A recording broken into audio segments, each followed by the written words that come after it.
All right, before we finish up this section, there are a couple of things I would like to point out. One is about the performance of DataTables plugin. So currently, our data table gets all customers from our API and stores them internally to do its pagination, searching, and sorting. Now, this approach works well when you have a few hundred to roughly about a couple of thousand records. Of course, this is subjective and depends on the size of objects you return from your API. In our customer's API, each customer object has only a few properties. But if you returned a fat customer object, I would say 1,000 records would probably be the highest limit to do pagination, sorting, and searching on the client efficiently.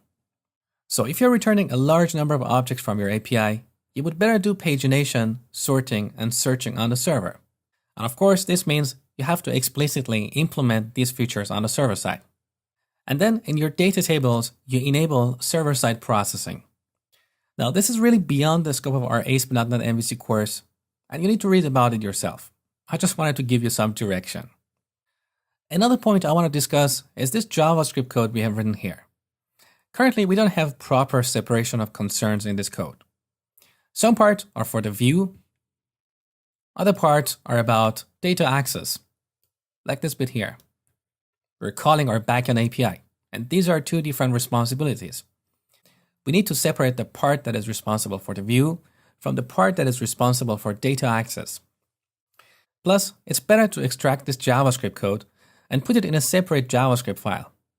So in the second part of this course, I'm going to dedicate one section on refactoring JavaScript code. Unfortunately, in this part, I can't spend more time on this because our focus is on ASP.NET MVC and not on client-side development. And there are still quite a few other aspects of MVC framework that I need to talk about. So I think this code is okay for now.